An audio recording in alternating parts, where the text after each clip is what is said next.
We begin in Syria, though, where a ceasefire could be hours or even days away, according to the U.S. Secretary of State. The talk of peace coincides with a flare-up in violence in north and south of Damascus.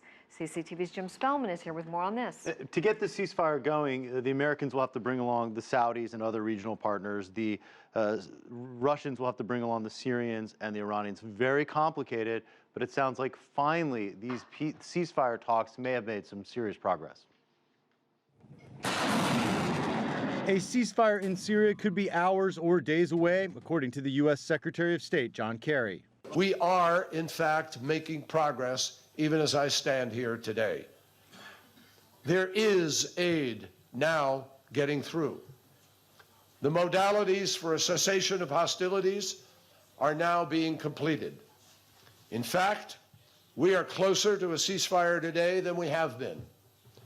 And I take nothing for granted about this. Syrian President Bashar al-Assad says his government is prepared to honor the ceasefire, but that a cessation of hostilities must not provide an opportunity for U.S.-backed anti-government forces to rearm and regroup.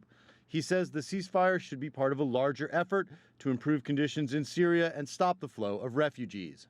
It's not only about Syria, it's about the rest of the world. First of all, Europe should lift the embargo on the Syrian people.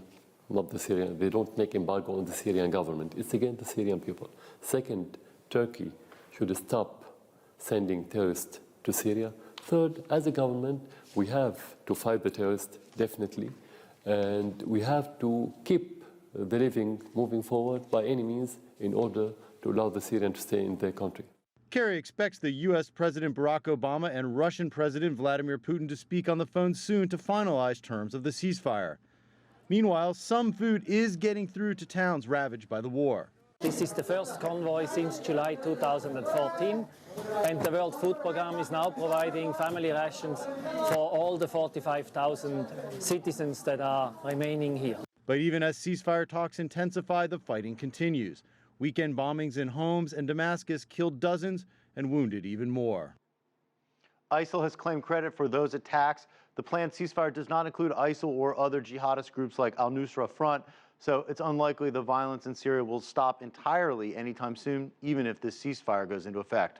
Ready, Jim Spellman, thank you for that.